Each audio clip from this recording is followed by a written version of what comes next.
but we're just starting because everyone is getting impatient. And Atrida is reminding me of punctuality of Don Bosco, so I don't waste any more of time. Good evening, everyone, and a very warm welcome to all of you to this exciting debate today. Something which was started as a casual conversation between Siddhant Kaul and myself a couple of years back has now culminated into an annual event. So since this is the second one, and I'm sure it'll go on for years now. And we have some exciting lineup of speakers today. So we'll see an exciting debate on a very relevant topic today, which is affecting all of us and in future going to affect more. I will not take much of your time because I think we're running short already. And I will now invite Anil Vaswani to please come up on stage and introduce the moderator first. Thank you.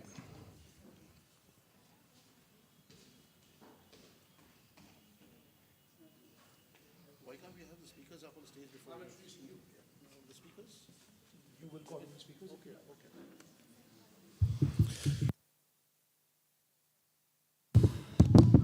Thank you very much, Vishal, and good evening once again to everyone.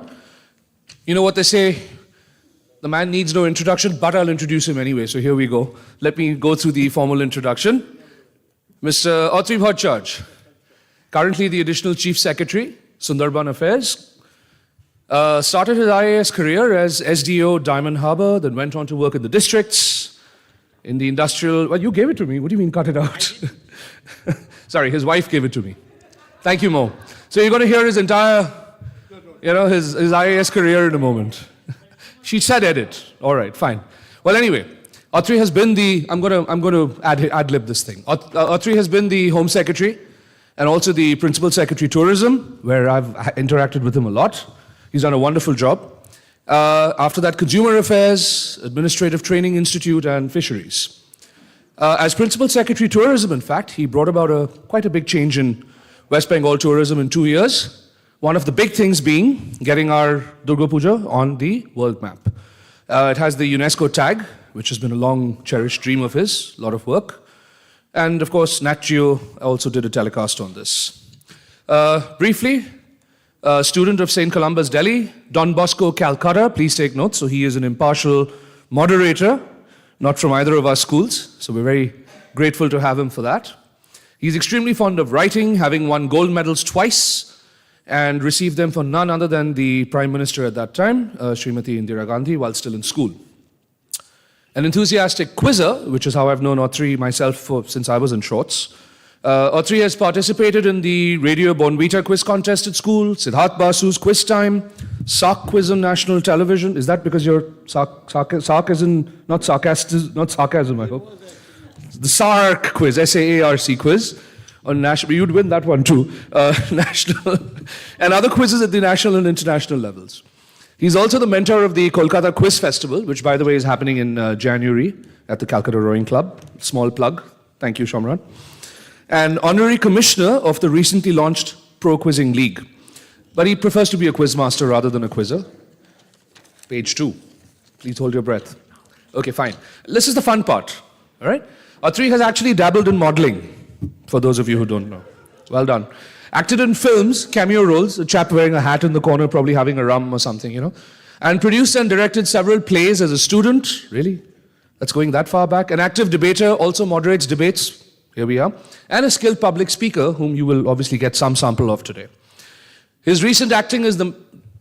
Do I have to say this? Recent acting as the main character in Witness for the Prosecution, produced by Calcutta Club, was a roaring success. Apparently. A music lover, extremely fond of R.D. Burman, Kishore Kumar, Gulzar, Simon and Garfunkel, and of course, Billy Joel. Please don't ask him to sing. An avid traveler and photographer, he's had a very successful exhibition in February 2030. I'm sorry, what? Who wrote this? 2020. 2020, it can't be February 2030. Autocorrect. Having covered more than 40 countries, he's an adventurous foodie, which we all know. He's written various articles on travel and food for leading journals, both national and international. Last paragraph, I promise. Latest passion is cooking, exotic and innovative recipes. He has reached the final round of a national cookery show, CEO MasterChef. He would rather be a homemaker than a bureaucrat, and that, ladies and gentlemen, is Atri Bhattacharya for you. Thank you. Before we hand over to the moderator and start calling up the participants for the debate, we want Vishal to say a few words again? Okay, then I'll give the rules. Before I ask Mr. Ramalingam to come and say a few words, I would like to acknowledge the presence of Mrs. Sarkar here, Principal Lomarnia for Girls, Mr. Ritesh Sarkar, Bursar and Assistant Secretary, and also acknowledge the support we always get from the schools. Mr. John Stephen, who is not here, he'll be joining us in some time, and Mr. Father Tamiyasin, the principal of ALSOC. I think he may also join us for some time. Now I'll invite Mr. Ramalingam to say a few words, please.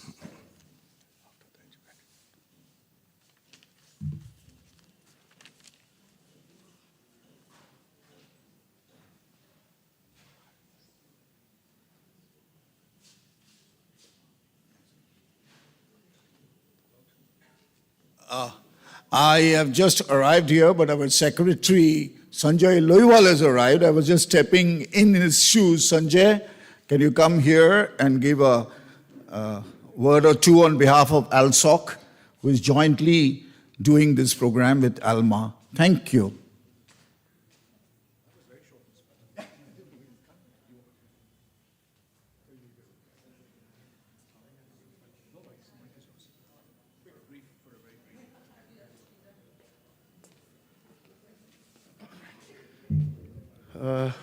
First of all, I apologize for being late, but there is a terrible traffic jam. I think there is some kind of program in the boys' school, La Martiniere Boys' School. Ladies and gentlemen, ALSOC is proud to join ALMA in the holding of this debate. This is an annual feature, and we look forward to this mind sport every year. It is a friendly debate and an exchange of thoughts, beliefs, and ideas of all the participants. And our learned friends have reached great heights in their respective fields and professions. And what they say, some of their erudition is surely rub off on us.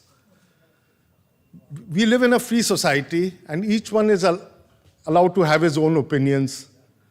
So we must be tolerant of other people's opinions too. And then understand what they want. And then we can come to our own conclusions. Here's wishing all of you a healthy, invigorating debate. And thank you, ALMA, once again for hosting us today. Thank you.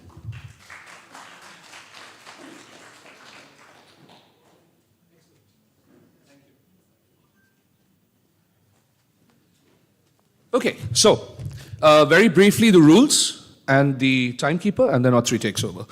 The rules are very simple. We have two teams of 5 members each. The principal proposer or opposer from each team will get 5 plus 2 minutes, a total of 7 minutes on each side. Bell after 5, final bell after 2. Each following speaker gets 6 minutes, 5 plus 1. There will be a bell after 5, the final bell at 6. And after that, after each speaker has had their turn, one speaker from each team will then summarize, starting with the opposition and closing with the proposition. 2 minutes, one bell at the end of 2 minutes, after which I'm sure Atri in between will guide us with his comments, and we'll have the floor open briefly at the end of it. May I introduce our timekeeper for today, Mrs. Priyanka Bhupal. Priyanka? And with that, ladies and gentlemen, over to the moderator, Mr. Atri Bhattacharya. Thank you. Good evening. I think we should start by calling the speakers up on stage. They've been waiting long enough. Sir, if I might request ALMA, who are speaking for the motion, Mr. Pradeep Guptu, Mr. Hamed Aziz Safwi, Mr. Obhik Shah, Mr. Gautam Malik, and Mr. Anirudh Shari. Going by appearance, I think this is going to be a debate between the tired and the untired.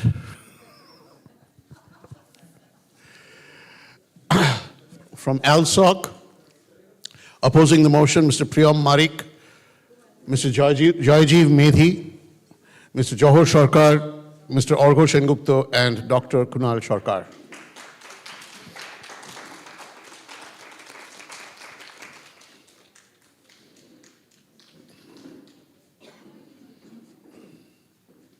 We're going to be very strict about the time.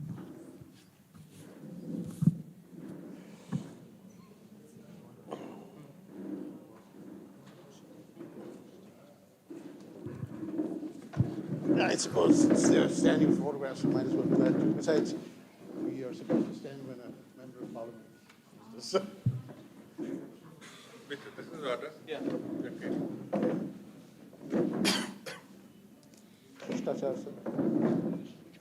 Moderate. I'm trying to be nice. Who is going to lead the proposal? This is your speaker. And the same.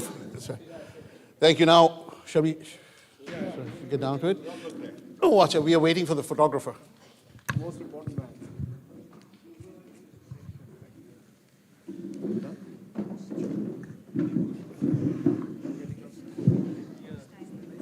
Five plus two, okay. So we are here to listen to these people. This is actually not such a serious occasion because I'm sure that a lot of us, when we started looking up this topic, the first thing we did was open ChatGPT. So that about sums up our attitude on artificial intelligence. And, to get this out of the way for a level playing field so that nobody else gets to use this old chestnut. We know, right, that artificial intelligence would be a good thing because we can't find much natural intelligence anyway. So I'm looking forward primarily, and thank you, I'm honored to be moderator here. I'm primarily looking forward to cutting short the time of one of the speakers, I won't say who. And I presume part of my responsibility is to ensure that there's no actual bloodshed. And, unlike, basically this is a lot of very, very erudite, very articulate people playing with words. It's not really serious. When I mention bloodshed, we think of Gaza, and where there's an average of 78 children being killed every day and nobody gives a damn. So I think we can all just sit back and listen to people being clever and have fun. I would now invite the ALMA proposing the motion, Mr. Pradeep Gupta, class of 1981, Rights on Business and Economics. I'll just take a minute to introduce each speaker as they come up. He's founder, secretary of the think tank Bengal Initiative, founder, trustee of the Calcutta Debating Circle, author of books, over 500 articles, resident editor, Business Standard, advisory editor at Kolkata on Wheels. To propose the motion, Mr. Pradeep Gupta. I'll tell you when. Oh, we forgot to introduce the judge. That tells you how good your moderator is. Yes. No, he already has. Anil did, but I'll mention. Pradeep, if we could just hold on. This debate is actually... And you do realize that you are compromising your impartiality as a judge when you say that. Considering Mr. S.V. Raman, I didn't even know he was S.V. The whole world knows him as Raju Raman. We know he was with the Goethe Institute, Max Muller Bhavan for 35 years. Thereafter, program consultant at Victoria Memorial Hall, guest faculty, public speaking, communication, journalism, film, German, etc. But the most interesting thing is he was All India's General Secretary of the Federation of Film Societies of India from 1988 to 1992, when the president was one Mr. S. Ray, of somewhat greater stature. I envy you for that, sir. Presently president of Cine Academy, Indo-German Association, Sahai, and chairperson of the Creative Arts Academy, and, among others, executive member of the Calcutta Debating Circle. Sir, we are under your care now. Mr. Pradeep Gupta, once you reach that lectern, Priyanka starts your time. That. 5 minutes. after 5 minutes, and then after 2 minutes again. And after 2 minutes, somebody cut off the mic.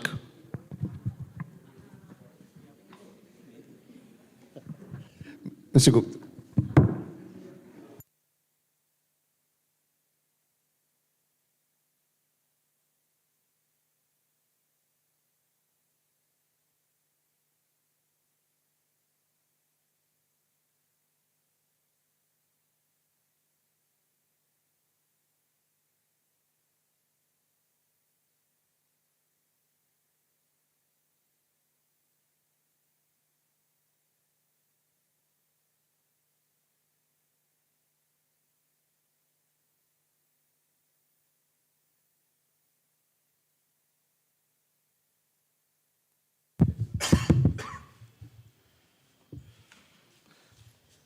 Good evening. Thank you, ALSOC, for accepting our invitation to attend this debate. And of course, ALMA is always happy to host you. We are nice people, although we will exchange words that may not appear so nice and kind. In our heart, there's always love and fraternity. So please accept us. Mr. Chairman, sir, members of the opposition, my esteemed colleagues on this side of the dais, you see the motion before you. Artificial intelligence will lead to the end of human creativity. The burden of emotion is against us because none of us would like to believe that this great gift we all have, creativity, will ever slip away from our hands. No machine will ever replace us. So your initial reaction would be to say that the side from ALMA is proposing something that is against every faith and every belief that I hold. But this is a debate. I implore you to leave your prejudices and your preconceived notions outside that door and listen to us and then vote and tell us who's speaking better. That's what this debate is for. You see, the problem with artificial intelligence, and in many ways the advantages of artificial intelligence, is that it's so much like us, which is why we call it artificial intelligence. The architecture of our brains, the neurons, the storage units, the synapses, the various nerves that operate in our brain, every artificial intelligence device is built on the same architecture. It's exactly like our brain to the extent that technology and materials and nanotechnology and nanoengineering permit us to build. So we have sought over the years to build machines that reflect the architecture of our brain, and we've called it artificial intelligence because we expect it to perform in a certain manner that sort of mimics, we thought, would mimic the human process and thereby make our lives a little easier. So understand this. This is the precondition. Every artificial intelligence device is built like exactly our minds are built. The second point is, like a human being, every artificial intelligence device is created blank. Now don't get angry. We were all born blank. We were taught what are words, what are alphabets. We were taught to write, we were taught to read, we were taught to draw, we were taught to compose music, we were taught to paint, we were even taught how to behave. If not, Kunal and I would be drinking water out of a bowl like a pair of dogs, unless they had taught us to pour it into a glass, put it on a tray, and serve the water to you. Just as human beings populate their life with learning, every artificial intelligence device is taught and it learns just like us. Just like us. Everything a machine knows. It's learned. What I have learned, I've shared it with the machine. That's what it does. So, the other way. It's built like us, it's trained like us, and it learns like us. And finally, it improves with learning. It improves with learning. And I'll come back with examples later, and my colleagues, Hamid here, Obik, Gautam, and Anirudh will tell you the various aspects of learning and how it works and how it affects all. But I'll tell you only this. The more learning you endow a machine with, the more competent it becomes. Just like the immense learning that a Johar Sarkar or a Kunal Sarkar absorbs in life on a daily basis to the various programs they go through. It improves them.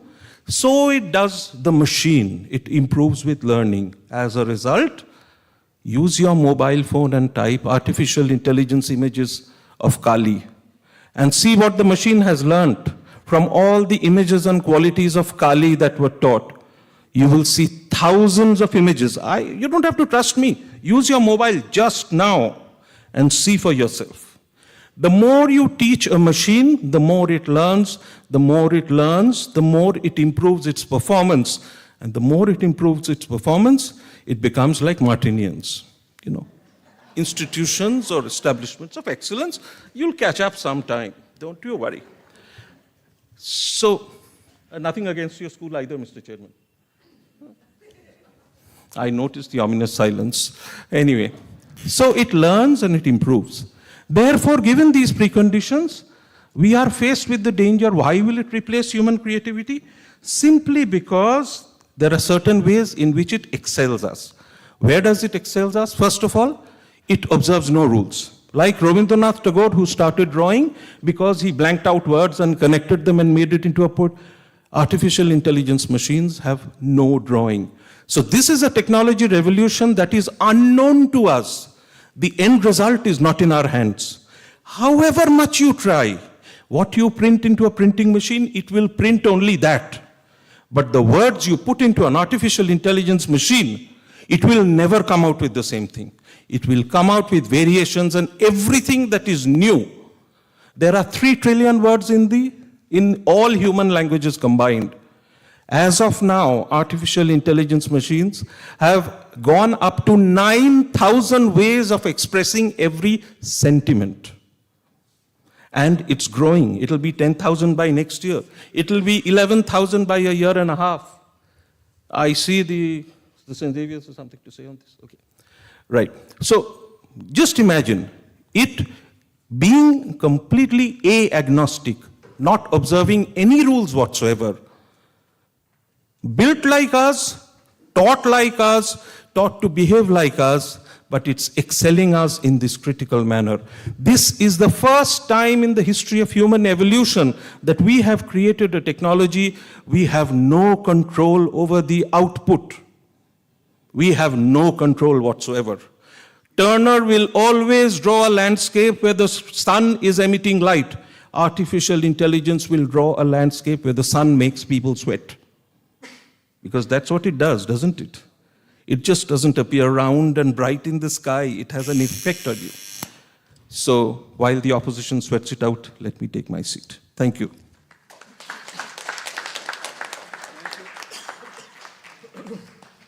Thank you, Mr. Gupta. Now, for once, the moderator has to make himself useful. Car number 3492 Suzuki. Whoever has this car, 3492, you have to move it. It's obstructing traffic. Thank you, sir. So thank you, Mr. Gupta, for pointing out that unlike people in general and perhaps bureaucrats in particular, AI improves with learning and experience. But I'm a little surprised, when you say that, when you express surprise that there's 9,000 ways to express the same emotion. I didn't realize you'd stayed single. Anyway, I didn't really get the connect between experience and creativity, but perhaps subsequent speakers will clarify that. I would now request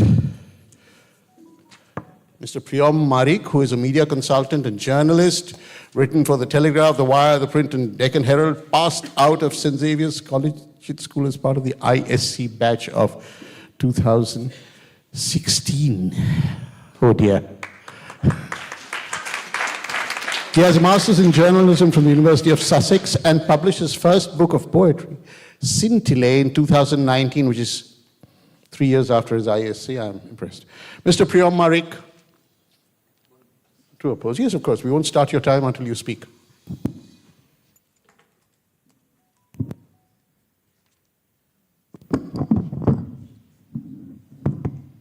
Hello. Yeah. Good evening.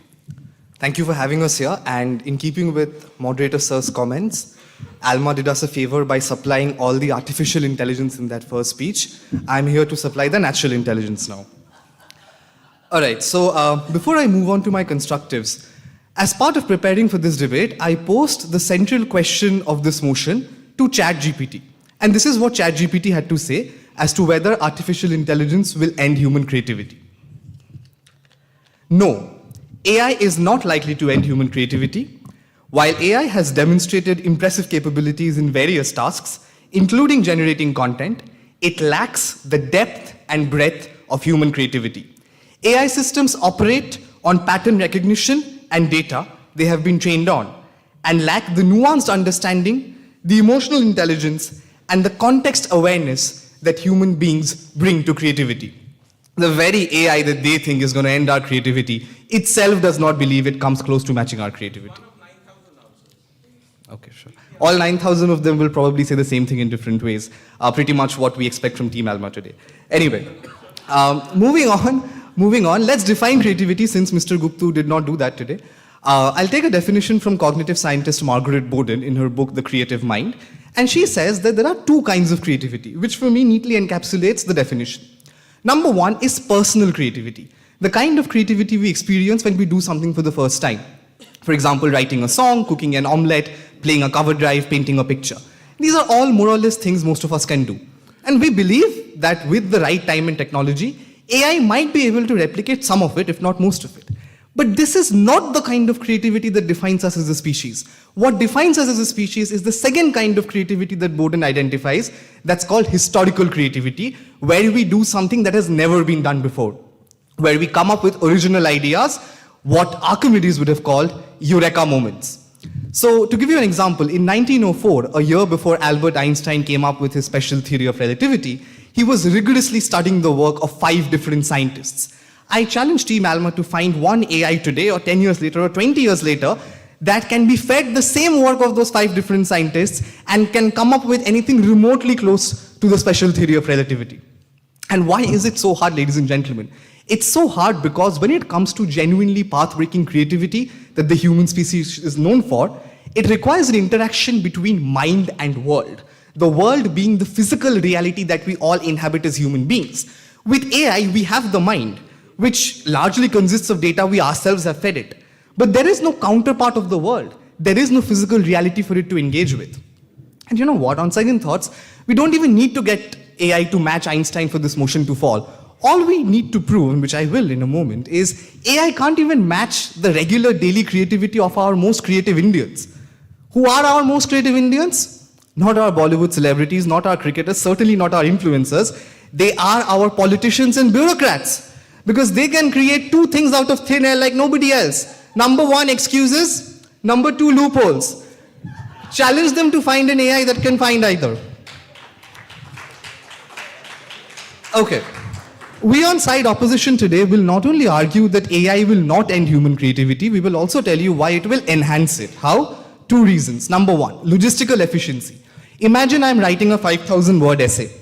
I want to do research for that. I can today outsource a large part of my research to an AI and save myself a lot of time. Time I can more productively use for more creative endeavors. Number 2, with AI, my creative work can be more fair and more equitable. It's far easier for me to cite the sources of all those whose arguments I have taken using AI than it is to use Google or any search engine.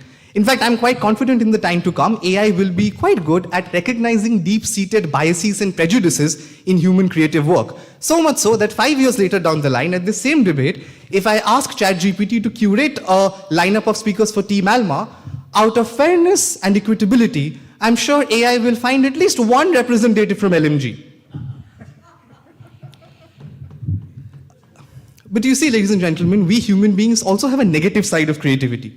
Because we are given to fantasies, and those fantasies often wreak havoc by creating spectacular failures. So look at Vladimir Putin's geopolitical fantasy that leads us to the war and the invasion of Ukraine, in part. Look at all our romantic fantasies that often lead us into toxic relationships. Look at the financial fantasies and the creative accounting suffered by the Indian banks as a result of one distinguished Martinian who now finds himself in the UK, whose chances of coming back to India are less than those of the Kohinoor. Today, 2 minutes, right? Yeah. Ladies and gentlemen, at the very core of creativity lies emotion, lies experience. The poems we write, the paintings we draw, the dishes we cook, the clothes we stitch, the buildings we build, the games we play, the gadgets we invent are all a product of biochemical impulses. When Mr. Guptu tells us that we are built and trained and learned like AI does, no, we don't. Because AI does not have human emotions. It can mirror our neural networks, it can't mirror our hormones and our biochemical impulses. Without those, there is no creativity, ladies and gentlemen. Today, the proposition might come up and tell you that, you know what, we have AI that can create music like Taylor Swift or Kishore Kumar. I tell you, maybe yes. But can you relate to the same music, to that music in the same way that you would have knowing a human being has created that music? Knowing that in your moment of heartbreak, a song you are listening to has been written by someone who has also experienced that moment of heartbreak. No AI can do that, ladies and gentlemen. And relatability is a major, major component of creativity. I tell you today that, ladies and gentlemen, proposition will come up and argue that AI will take over our jobs. It will not only pose a threat to our creativity, but to our very existence. It won't. It will change the nature of jobs. It will create more jobs for people that can go out of manual labor and do something more constructive.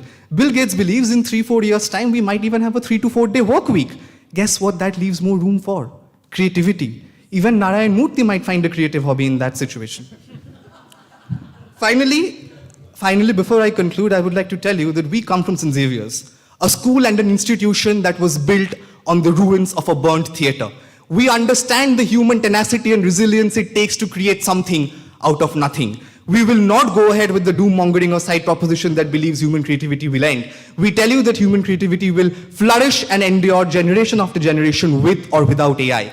Finally, I'll sum up in 10 seconds. Finally, at the end of this debate, when you cast your vote, ladies and gentlemen, if you cast your 5 seconds, if you cast your vote for this side, you vote in the limitless potential of human creative thinking. If you vote on that side, you vote for the limitless deception of human wishful thinking. The choice is so simple, even ChatGPT would know what to do. Thank you.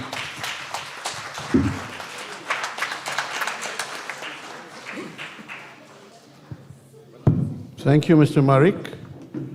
I was, until he completed his sentence, I was actually quite pleased that somebody had connected creativity to bureaucracy. And then I realized it was a passing shot. And I thank my lucky stars that at least I'm not both a bureaucrat and a politician. He also raised the issue of music and, you know, pardon me for putting forward a point of view, but he mentioned Kishore Kumar. Certain examples of so-called human creativity might be, AI might improve on this. Have you heard of Justin Bieber?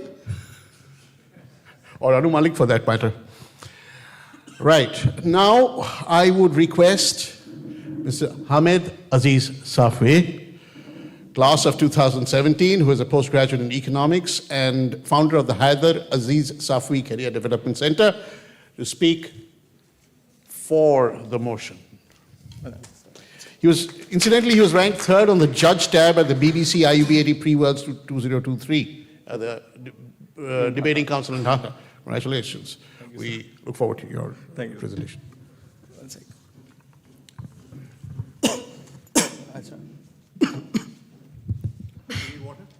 Oh, no, it's fine. I'll just have it.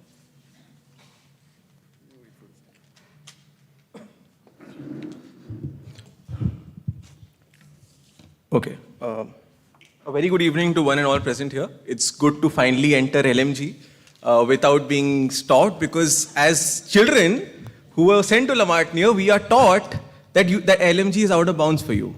And that, ladies and gentlemen, is something which is an important part of our process of growth. Something which they will not understand at all today. So the emotion that comes with finally entering LMG is something that they will totally negate for any person in the long run. And that, ladies and gentlemen, is the basis of losing out on creativity in the long run. A very good evening to the respected chairperson, ladies and gentlemen, my worthy opponents, and of course my team members. The motion for today's house is, this house believes that artificial intelligence will lead to the end of human creativity. Now, my dear friend Priyam is a very good journalist, but one of the things with Priyam and journalism is that if you can't convince people, you confuse them. He has come and spoken a lot about human emotion and all of that. Probably he didn't learn English as well as we did, given our school's reputation, but let us talk about the basic part of today's motion, that is human creativity. Now, ladies and gentlemen, what is the basis of human creativity? How do human beings become creative in the long run? We become creative, firstly, one of the foundational principles of creativity is emotion. One of the foundational principles of human creativity is the experiences you go through. And that, ladies and gentlemen, is something which if AI starts taking up in the times to come, is going to ultimately lead towards the end of creativity, which is the motion for today. Now, ladies and gentlemen, let me come and talk to you about the importance of experience. Let me come and talk to you about the importance of emotion. Today, if I, as a debater, any one of us, after having debated for years, we have undergone emotions and experiences through which we have found creative ways to improve as speakers. And that uniqueness, that creativity, that emotion is what sets us apart as individuals in the long run. That is what makes the human race so powerful and so game-changing, as we put it, or evolving rather.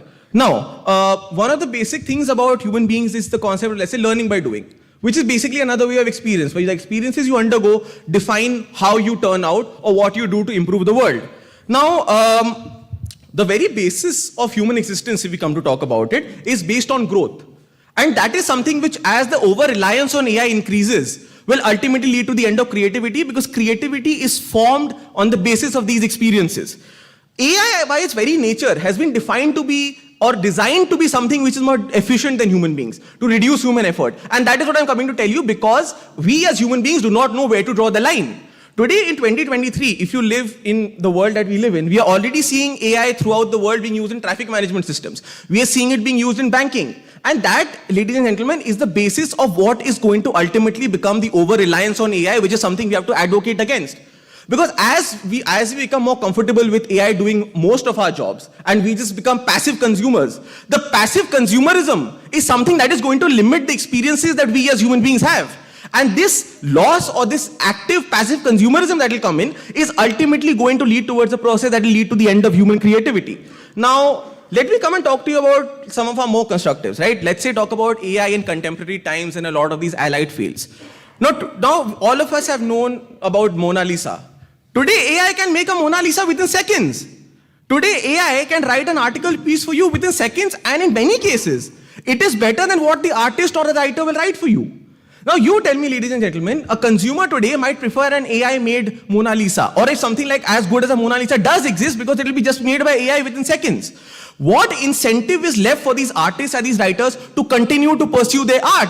Because if my years of experience can be taken away at the click of AI and can be redrawn within seconds, or my popularity or my awareness or ability is limited to how quickly AI can copy my work, is it not going to be a disincentive for people in the long run?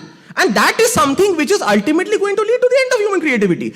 Most of our creative fields today, Priyam came and talked about Instagram content creators and how they are the real creative people in India today. Most of the Instagram content creators, why just not just Instagram content creators in general. Most of the content creators today have been complaining about, let's say, copyright infringements with AI. Today, with the help of AI, a song that is written by somebody can be sung in somebody else's voice with the help of AI. And that is why today you've got topics about deepfakes and through debates on deepfakes and the destruction that they cause throughout being debated across the world. That is the very genesis that is leading to this process. Now today in our schools, let's say in school when we were taught to, let's say, write an English essay, we would be taught to use our creative minds. When we had to, let's say, direct a play in school or write a play in school, we would be taught to use our creative minds. Today with the help of ChatGPT, you see students at a very foundational level not undergoing that process of learning or evolving on creativity and getting essays and articles and dramas written out of it. That, ladies and gentlemen, is a very, very dangerous trend that we today have to understand is taking place, and we are only in 2023. You need to understand that AI is not something that is going to limit itself to what it is in 2023. Think of a world in 2050. We already have, let's say, driverless vehicles. We already have AI in banking where you can just put the amount of money you invest and you get an investment plan right in front of you. Now think about what the world will be like in 2050 given the amount of investment we're taking up in AI and given the fact that the world is already becoming a passive consumer. With this increase in AI and driverless vehicles already taking up our streets in some parts of America, not in India yet, but it should come in a few years, think of the rapid pace of development that's taking place. And that is taking away the basis of, let's say, growth of human beings. And that is also something taking away the very important part of uniqueness in human beings. And that is something which we tell you, that a system that is evolved to be more efficient than human beings and that is making us into those passive consumers is going to be dangerous for the growth of this human creativity as well in the long run. So that is why we come and oppose the motion. Am I done? With this, I'm very, very proud to propose the motion. Thank you. Thank you, Hamid, for demonstrating the importance of emotion in intelligence, artificial or otherwise. And I like the bit about improving the world, but if you're saying that artificial intelligence is all about copying and synthesis, and that's new, obviously you've never had to hand in an assignment at the last moment. At 10 o'clock you realize you have an assignment to hand in at 10 a.m. the next day. So I don't know, historically, I can't quite agree with you. I would now request Mr. Joyajeev Medhi, who is a junior advocate with 2 years experience in the High Court, and Loveless of St. Xavier's College School, who again graduated in 2016. He earned his law degree from the National Law University at Raipur and specializes in constitutional law. Mr. Joyajeev Medhi.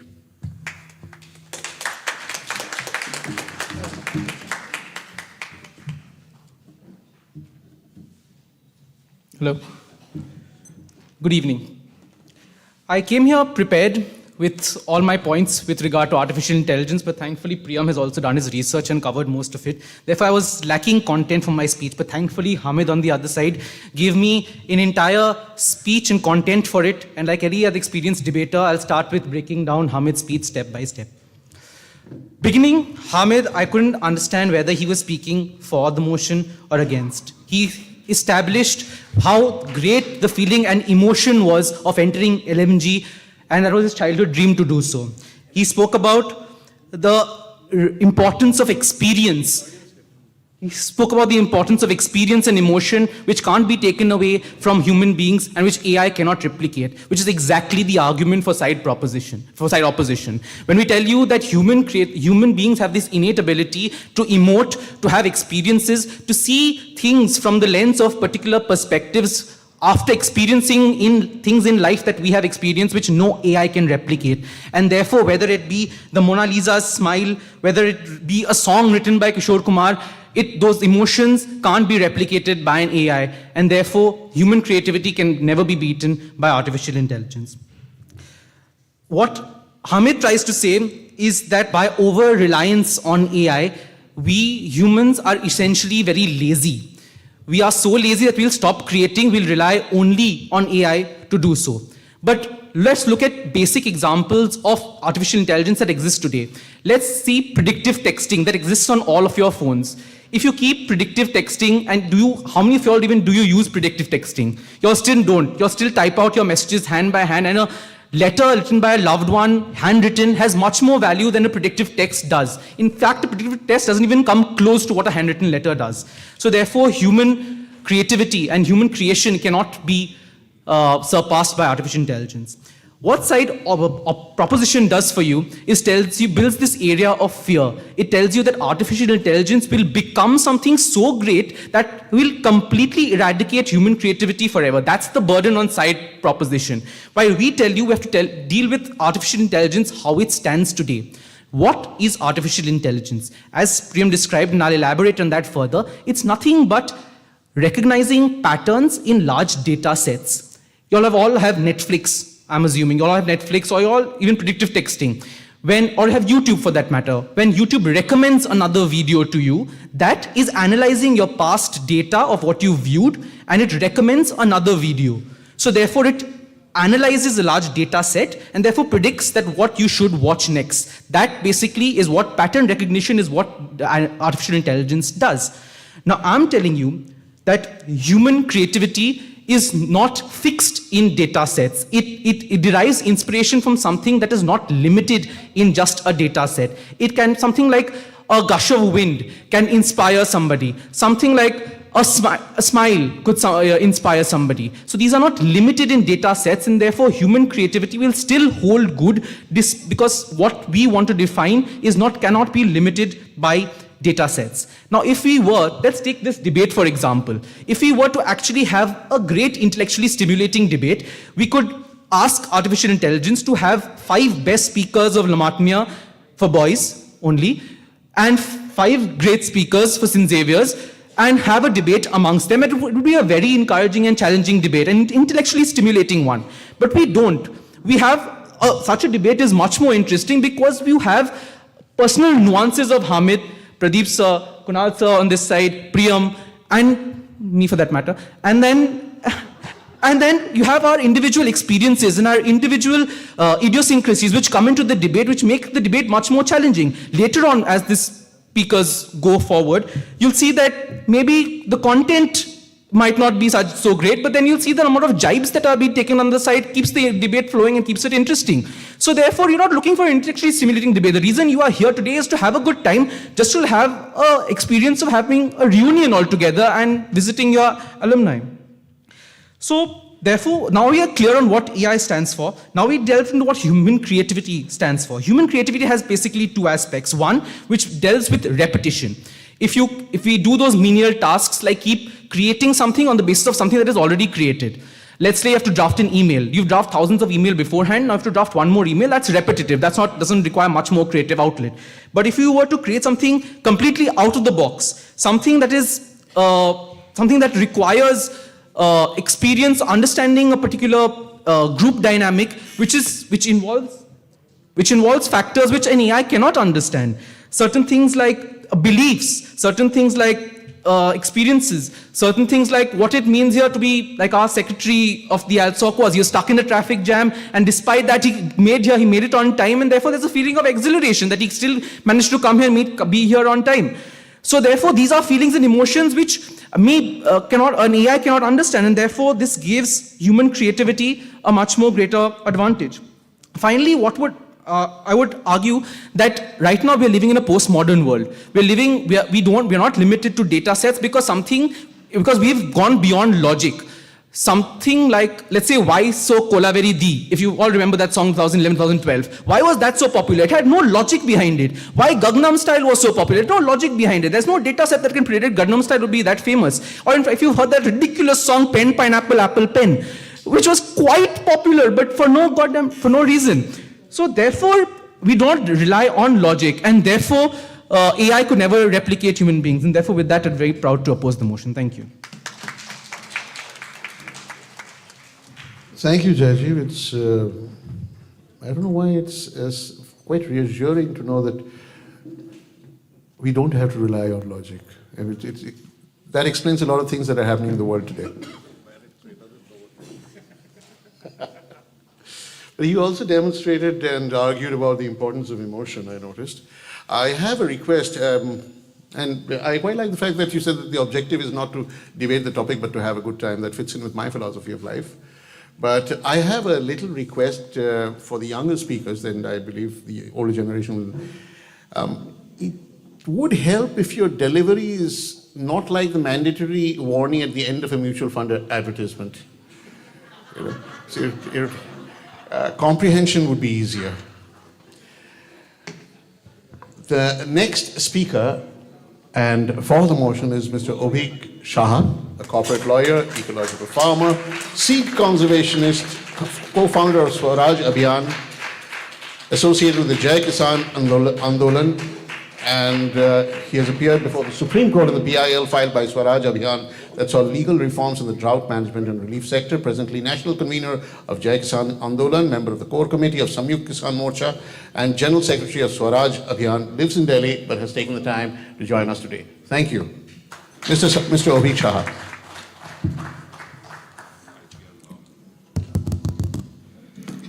Chairman, sir, my worthy opponents, colleagues, and dear members of the House, you make this debate worth what it is. You human beings. Chairman, sir, I would like to clear two hygiene issues before I take up my points. One, this LMG, La Matnia for Girls conundrum must end. ALSOC must not bring it up again, and I'll tell you why. We went to our colleagues and they laughed. They laughed and said, is this a topic that we can even debate about? You men will always be boys. You go and talk about it. That's why we do not have a lady member.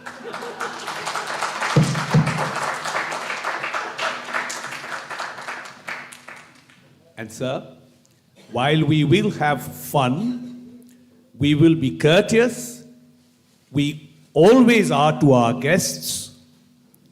This is a very, very, very important topic. So, members of the House, you must know how this debate came about. ALMA chose the topic. We understand its importance. We were fearful that ALSOC would be sitting this side because this is the right side. But they had the power to choose and they chose that side. This astonishes me.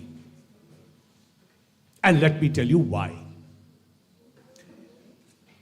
We must understand the topic in simpler words. And I've written it down for myself. This House, all of us, including ALSOC, accepts as true without proof. That's what belief means. Accepts as true without proof. So there's no burden of proof on us. That machines that think and judge as humans. That's the definition of artificial intelligence. Machines that think and judge as humans will lead to an end of humans using imagination and original ideas to create something. That's the definition of creativity. This is what the topic means. And with this definition, I can end my argument by saying, I rest my case. You announce proudly that you will make a machine that will think and judge like humans, and for reasons which we shall unravel soon, you will pretend that it cannot take over what humans do, create. That is the fallacy, that's the core fallacy in ALSOC's arguments. A machine which you are creating to replicate human emotions, to replicate human thinking, to replicate human judgment, will, of course, without a doubt, impede and slowly kill human creativity. No debate about this can take place, because that is the proposition from the side of ALSOC.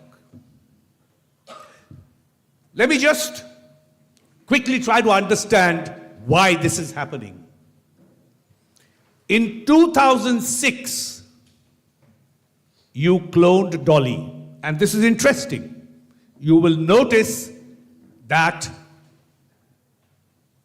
people who are creating this are choosing names of women to make it more gentle, to make it seem more peaceful. Dolly was created in 2006. It is a body, a clone, a sheep. Sophia was created in 2016. It's a humanoid, a machine that looks like a lady and can replicate human emotions. If you sit in front of Sophia and you cry, she can read you and she can replicate that. I'm going to end my argument by saying this, that we do not know where we are today in terms of AI. Yes, we know the stages of development, but they have told us that we will make another human being, and there is no debate about it, no one's hiding it. Therefore, this is an important topic where human beings are creating human beings, and that will certainly put an end to human creativity. Thank you.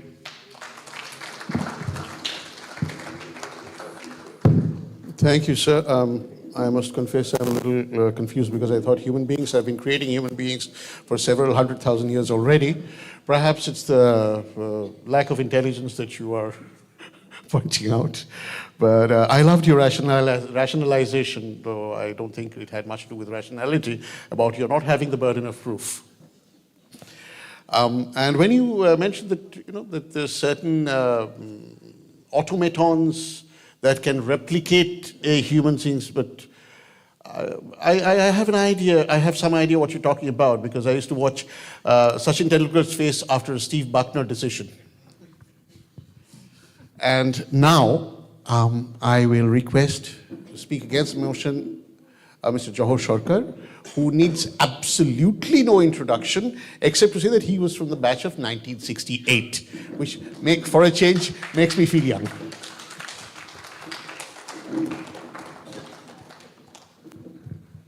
Good evening, everyone. Mr. Chairman, sir, my friends on both sides, they spoke very well. In fact, one of the reasons why I decided to come out and speak is because I get no chance to do so at home, and which is very palpable and acceptable reason for coming out. The second one is those who have read the Mahabharata would have heard about Yayati, the old man's obsession for rubbing off the youth of young and stuff like that. It's been very impressive. In fact, I know Pradeep, Ahmed, Obek, but I didn't know they were handicapped by having studied here. My respect for them goes up from today, that because they had to make up a lot for what they missed. Anyway, I'll be very clinical with the subject, and I appeal to you, to your judgmental facilities, to come to faculties, to come straight to the point. What is this debate about? There are three critical words or terms. Please note. Forget this House believes in and all that. That's all lawyers' gambits. Comes straight to the point. It will lead. Okay? Whatever is there, it will lead. Will means shall. Positively lead. Without any scope for ambiguity. Will means that the proposition believes that artificial intelligence will destroy something. At the current state of our knowledge, there is no evidence.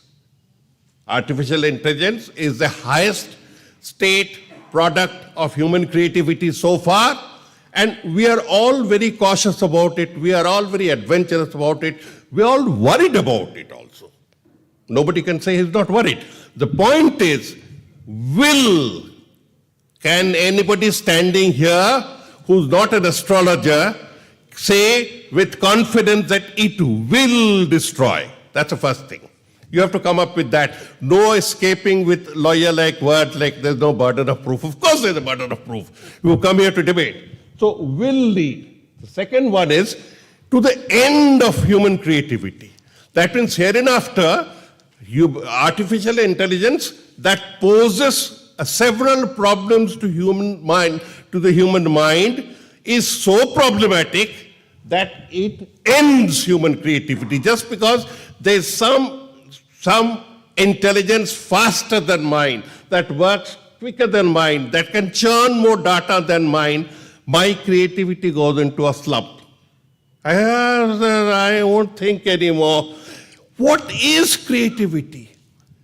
Is artificial intelligence, any form of machine learning, capable of garnering the first basis of creativity? The first basis of creativity is curiosity, emotions. Speakers on both sides have touched upon it. Do they know the lightning nature of the first kiss? Will they understand hurt? Without curiosity, hurt love. How does a human brain function in a creative manner? The entire basis of human creativity depends largely on the emotive signals that it receives. Artificial intelligence can beat humans in many, many states. It cannot copy creativity. It cannot. The question of it destroying human creativity does not arise because it's not equipped to do so. It just doesn't have that missile with it. So how do you come to that topic? You see, there's always been an apprehension about new technologies. Has, let us say, a thing like a mixie. Mixie has removed all the masala machines. But has the very fact that we have a machine in the kitchen destroyed a chef's intelligence, a kitchen person's, a cook's intelligence? It doesn't. We need not get scared about it beyond the time just because its computing power is superior. Nobody concedes that our computing power is superior to that. Obviously, we are building machines that can think faster, do faster, and do away with the chores. The chores, so that your mind, the human creative mind, can concentrate on absolute creative work and not be burdened by daily chores. You see, about the end of creativity and all that, I'll just quote two persons who are known to be, one is known as the father and the other is known as the godfather. The father is a guy called Jürgen Schmidhuber, who is worried about it.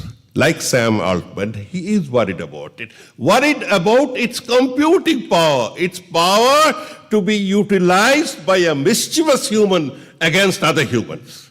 That is not the end of human creativity. Up will come those brave humans of this race that will stand forth and use their ingenuity against such machine powers. It's happened all my life. Somebody said about copying Mona Lisa. Mona Lisa was copied thousands of times over the last centuries.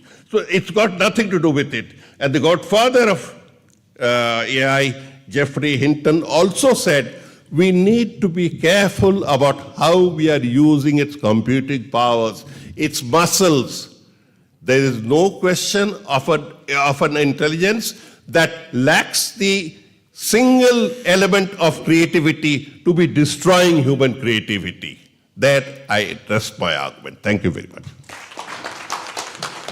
Thank you, sir, for what is essentially a very optimistic and positive point of view, which you occasionally display towards your subordinates earlier. I do agree that when you attack and attack the topic word by word, it does seem indefensible. Unfortunately, that attack word by word also reminds me of some of his treatments of my drafted notes years ago, which is unfortunate.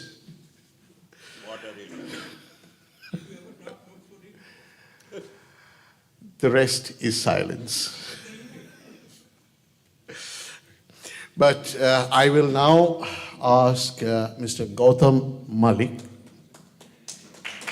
class of 1985 with 30 years professional experience in diverse industries, infrastructure, real estate, finance, international trade, traveled to and done business in over 25 countries with an MBA and an accredited management teacher from AIMA. A very long list of qualifications and achievements, and also a very good friend. I edit, Anil doesn't. It shows, whether you're prepared to take pains, and possibly it depends on where you studied. Mr. Gautam Malik.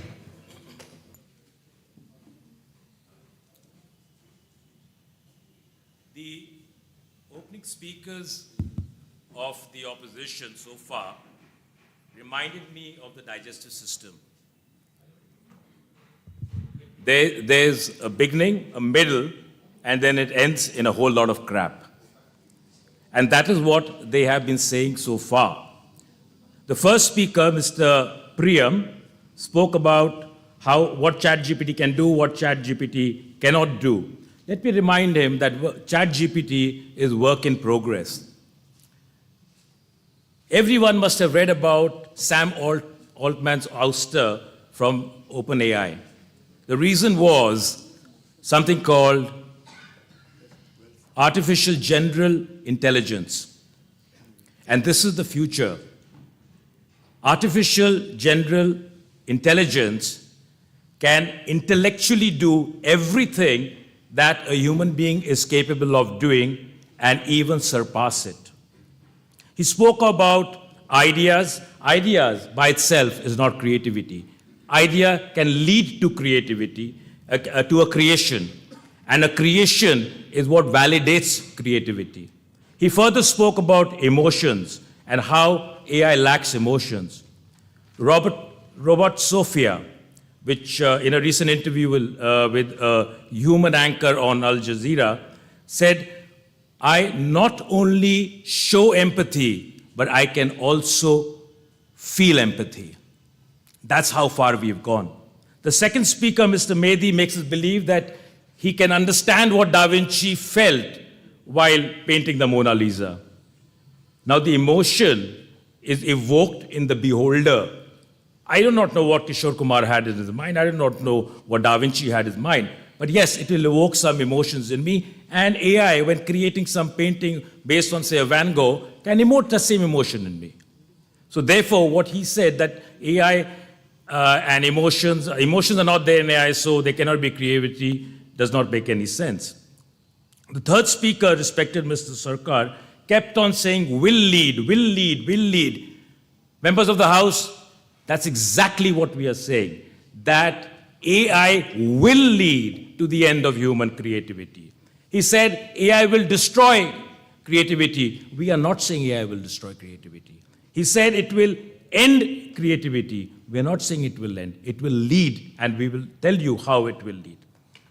He also spoke about the godfather of AI, Geoffrey Hinton. Now, Geoffrey Hinton, professor in Oxford, said this is the first time ever that we have something that is more intelligent than humans. It can feel, it can have human-like experiences, and soon will have awareness. Humans will be the second most intelligent being on earth. This is what we are trying to say. And now, having said that, I will briefly again come to the definition of creativity, because that has been totally left out.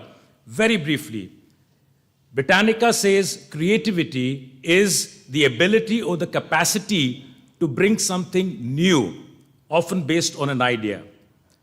This idea is followed by a creative process. The creative process then ends in a creation.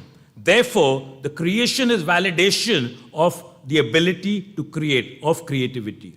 So if AI can create, if there is evidence that it has created, there is creation, it means that it is creative.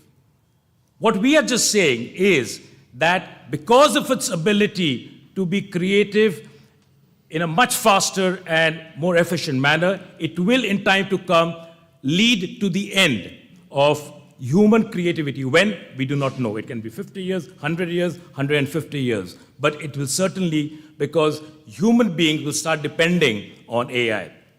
I'll tell you, coming to this when it will happen, there is something called the butterfly effect.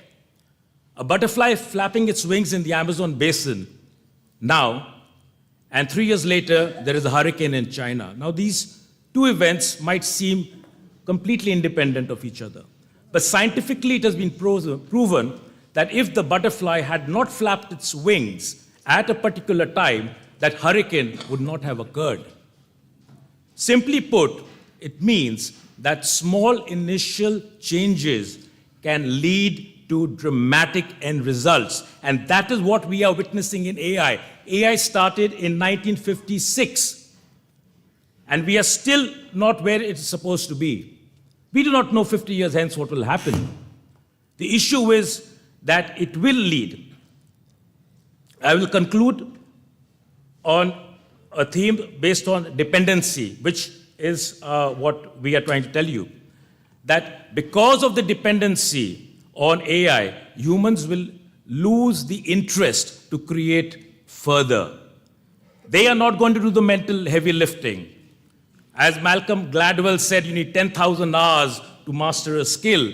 Humans can't even walk 10,000 steps, and they need an external device to measure it.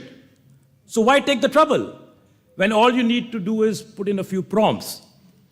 Humans will become passive consumers and not active creators. I'll end with a limerick. As AI's talents unfold, said humans, we will be left in the cold. A few seconds more, sir. Our paintings and rhymes, AI does in no time. Soon, we will be outsmarted, I am told. ChatGPT did this in 5 seconds. My abilities of an average person, I would have taken 30 minutes, 1 hour, 10 hours, probably still not been able to do it. Try it, and you will see what we are trying to tell you. Artificial intelligence will definitely lead to the end of human creativity. Thank you.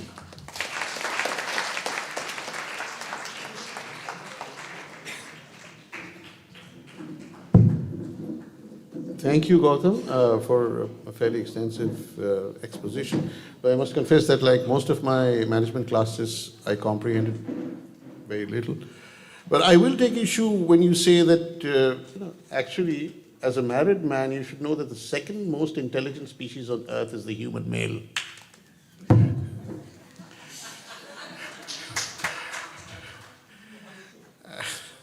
Of course, I will now request Mr. Orgho Shengupta from St. Xavier's School, National Law School of India, Bangalore University of Oxford, where he was a Rhodes Scholar and lecturer in law. And very sadly, he does not even choose to mention the year of graduation, but he does mention that he was born in 1984. So you can do the rest of the math.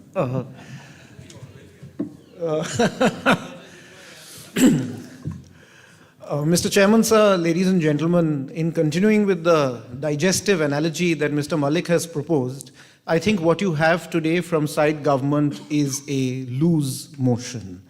And it's a motion that they are destined to lose. Many million years ago, a protoplasmic globule gave rise to marine life, which gave rise to land life, which gave rise to you and to me and to all of us here.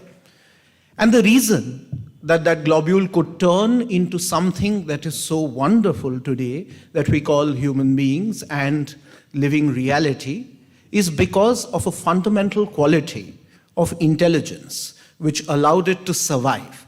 And this is a quality that each of us here has. And I'm just genuinely surprised that side government has come up proposing this motion, because I had the good fortune of quizzing with Mr. Anirudh Chari for a very long period of time, and he demonstrated intelligence in volumes in the times that he won, and there were a few of those times, and in the numerous times that he lost in those quizzes.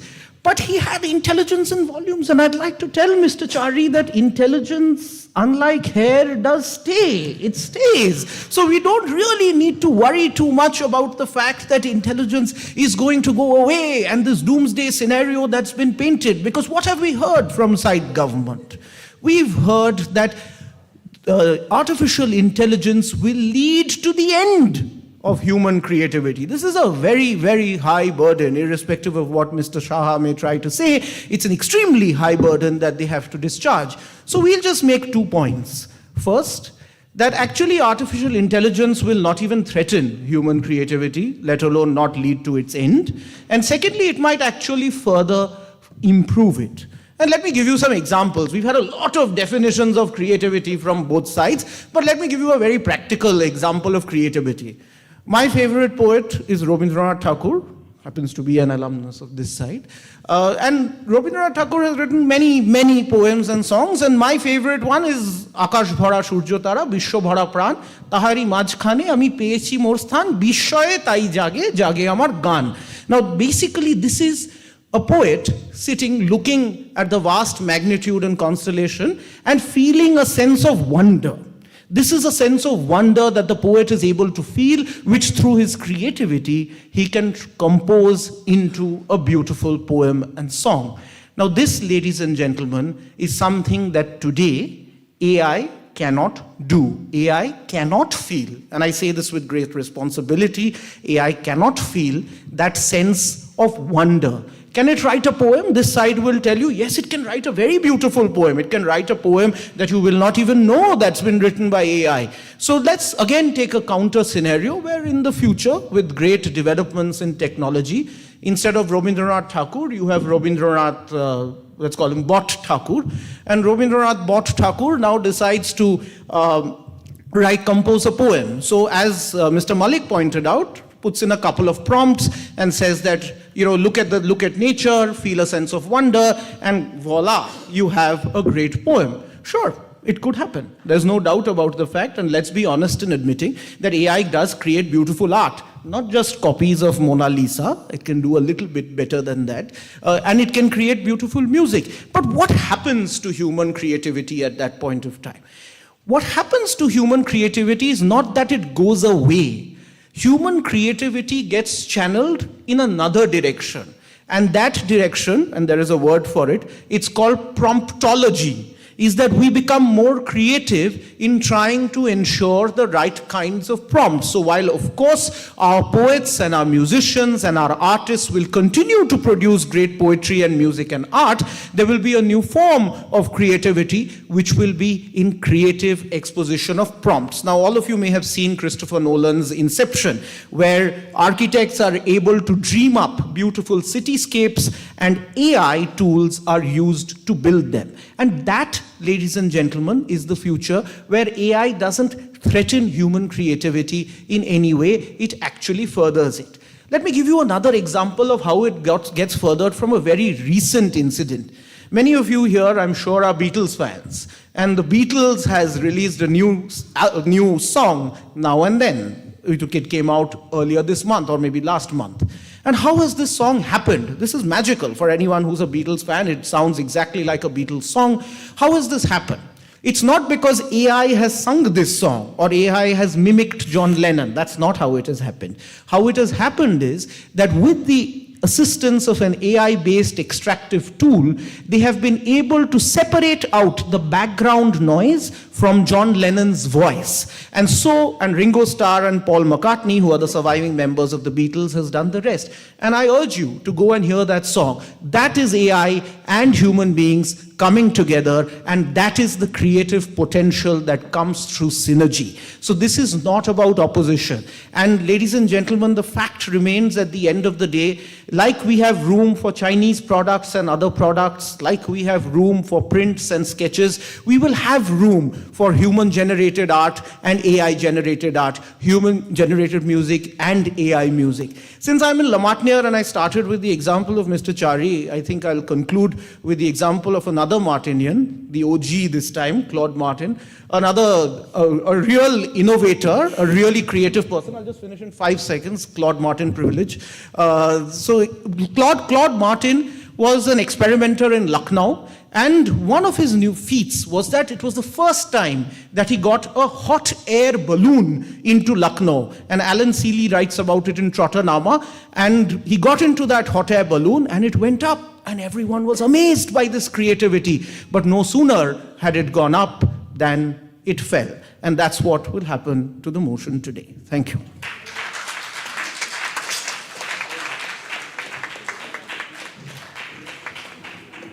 I must confess, I cannot take a very objective view of Orgo's speech. First, because he brought in the Beatles. Thank you. And secondly, because he reassured us that the loss of hair does not lead to the loss of intelligence. Though I must confess that personal experience does not support that hypothesis. I will now ask the last speaker for the motion, Mr. Anirudh Chari, class of 2001. Even Anirudh is so much younger than I. Yes. Hard to believe, isn't it? He's a curator of modern and contemporary art, writes, lectures extensively, and is also a very well-known and actually successful name on the Calcutta Quizzing Circuit. Well, I think you're kind. Mr. Anirudh Chari. Mr. Chairman, sir, this House believes that artificial intelligence will lead to the end of human creativity. We've had plenty of examples from ALSOC about destroying human creativity, about challenging creativity, about various things. That's not what the motion is. The motion is that it will lead to the end of human creativity. Standing here in 2023, with the evidence that is available to us, we are possibly able to expostulate that the way artificial intelligence is going, it will lead to the end of human creativity. That's all there is to it. Fortunately, we do slightly better than the principal speaker of the opposition, who turned to ChatGPT to ask whether it was going to destroy human creativity or not. Why not go up to a lion and ask whether it will hunt or not, or a serial killer whether he will kill or not? You're likely to get an answer in the negative. No, sir, I will not kill. This is exactly what ChatGPT is bound to say. Are you going to turn around and say that, well, yes, I'm Mr. Principal Speaker of the Opposition, I'm going to slit your throat in the metaphorical sense, and very soon I will be debating in your place. I will possibly make more sense than you do at any given point of time, but that's for another day. The world around us is changing. One would have thought that having a Jesuitical education would lead to a certain cynicism, but I'm glad to see that there is a great deal of naivety on the part of the proposition. They seem to think that, of the opposition, I beg your pardon, they seem to think that the world that we live in today is one where AI is going to merely be a tool in building human creativity, is going to augment human creativity in some way. Emotions are being replaced. Mr. Sarkar, I believe, graduated from school in 1968. That's a very significant year. That's a year a film by Stanley Kubrick called 2001: A Space Odyssey was released. And that really is the beginning of the end, in a sense, for human creativity, because HAL, the computer, gradually takes over. Now, what are we talking about here? We are talking about emotion being a part of human creativity. We absolutely agree with that fact. There's no taking away from it. But the way things stand now, AI is also capable of emotion. And therefore, what is happening is that a scenario is developing where AI is making humans lazy. It's giving you an easy way out. Why should you think of a creative process? The second speaker clearly does not believe in writing emails to his friends, because all the emails that he sends out are the same, as he said. We're not making any value judgments. Of course, a handwritten letter is a more worthy document than an email which has been put together by artificial intelligence. But we are not debating whether the email sent out is a better one.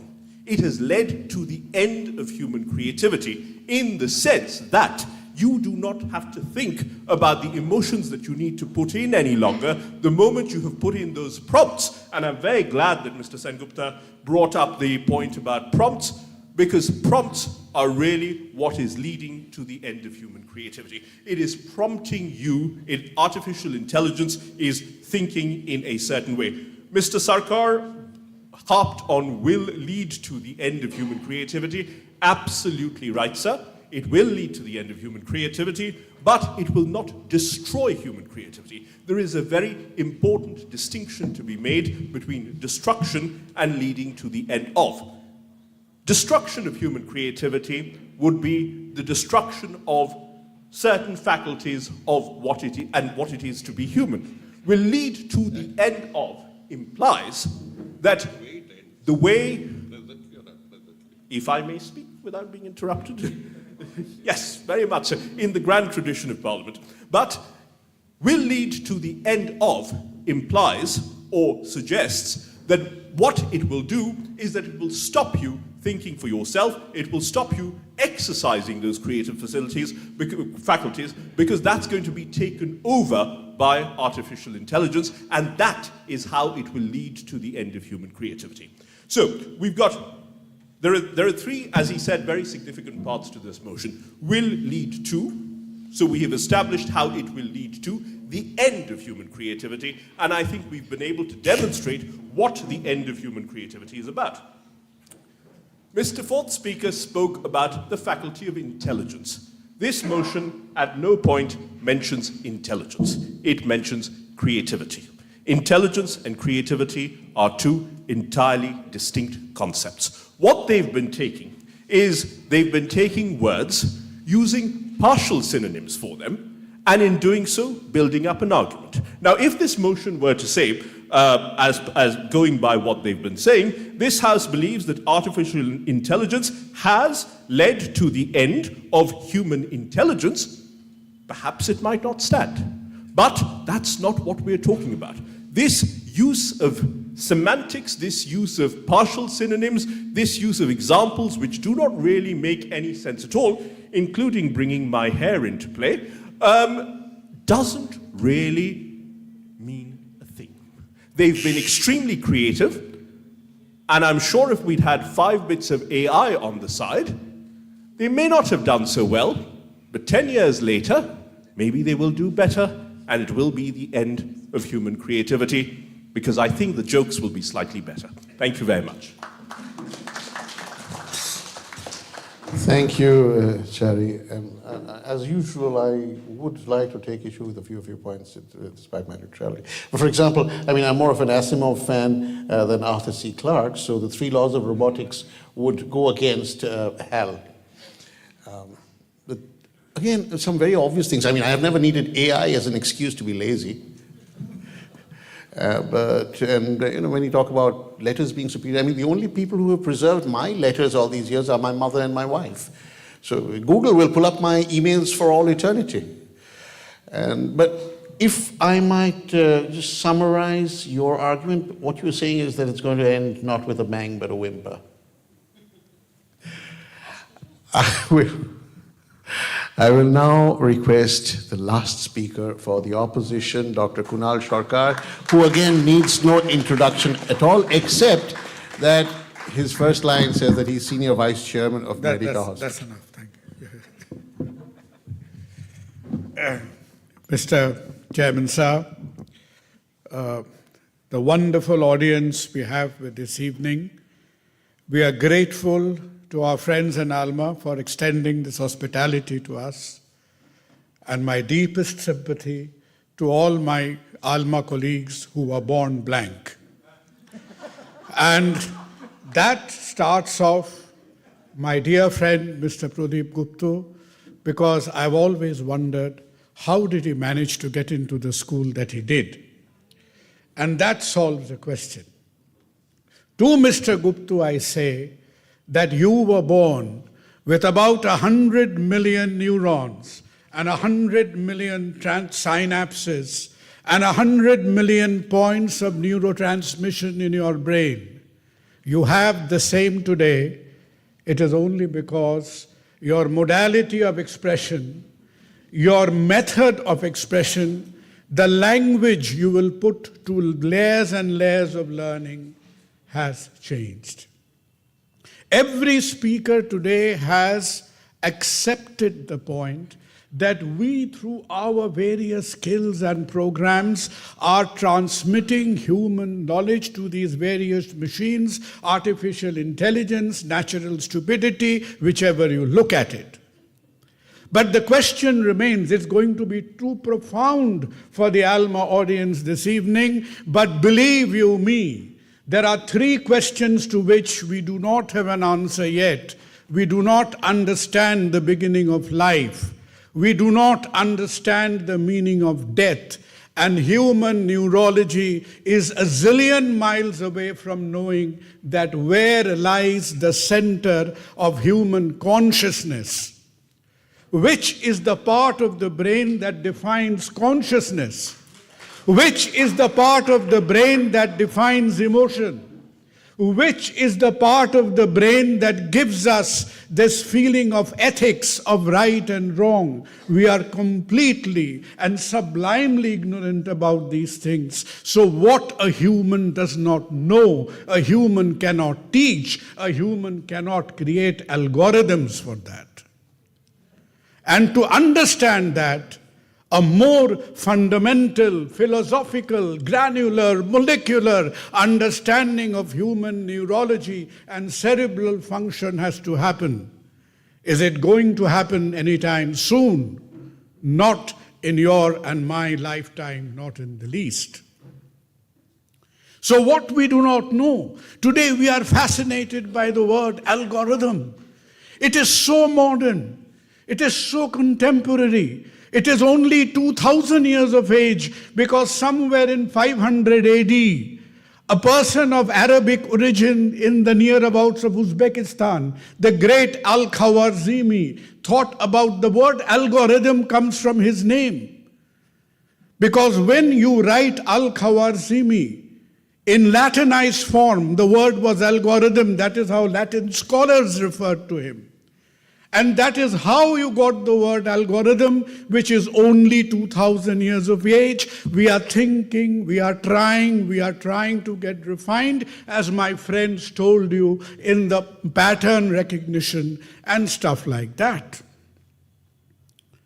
How on earth do we make you understand that as civilization progresses, we have different perceptions of what is repetitive, what is creative? What is predictable and what is spontaneous changes across the path and time of human civilization. How many times have you mentioned Mona Lisa? Da Vinci only had 26 completed canvases in his lifetime. Why did he draw Mona Lisa? Why did he come to the technique of the sfumato, his perspective, his triangulation of the canvas? Why did he do it? Because he was dead bored of people doing inert biblical canvases, and that is how the low Renaissance, the Quattrocento, transforms into the Cinquecento. And that is why when Leonardo da Vinci signs off in 1519, you have Raphael coming up. And Raphael gives you the clarity of colors and perspective. And then the bar is hired by Titian. Titian paints us his array of the blue spectrum. The bar of creativity is going up and up and up. The definitions are changing as time marches on. From the sublime to the ridiculous. How has our feeling of creativity changed? Look at creativity in corruption. Who has ever thought that sitting in India, there used to be a course taught in Harvard University, a certain Indian politician made billions by selling hay? Nobody understood. Today you go and ask ChatGPT, how do you make money by making cows jump over a border? That fellow will be sweating and struggling to come with the answer. The way creativity in corruption is progressing, you will tomorrow be afraid to walk in the street with your trousers. If your hip is a little loose, somebody would have nicked it off. So human creativity in all its sense, the positive, negative, everything is around us. And give these chaps the credit. The constellation of brilliant people, the 4-member board of the OpenAI company, who for a period of 11 days behaved like a bunch of headless chickens, who did not know who was in the board, who was out the board was reconstituting. I think the corporate management of Haldiram Bhujiawala would have performed better. So if that is the combined intelligence of the people who are the bandmasters of tomorrow's evolution, I have my deepest sympathies for them. The great lady from Google, who in February of this year, the first picture she tried to show in Bard was a great goof up. And a mere $100 billion got wiped out of the share value. So both the creator and the creation are prone to all the fallacies, and in the midst of which the definitions are changing. We are changing track from the predictable to the profound. Thank you, Mr. Chairman, sir. When the first pole vault record was recorded in the history of sports, it stood at 13 feet 2 inches.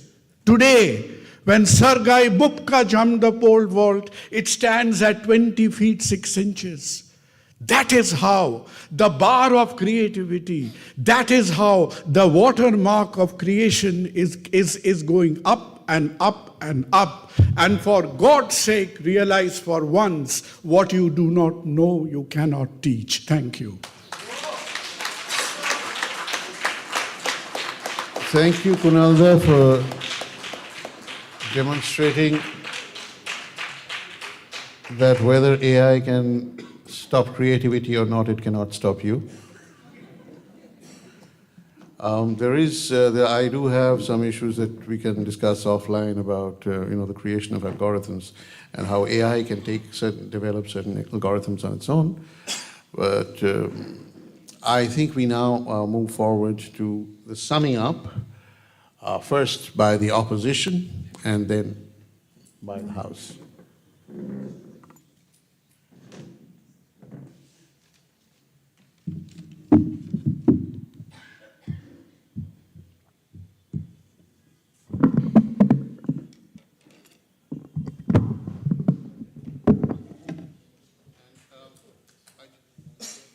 I'd just like to point out that the summing up on each side has 2 minutes and not 20.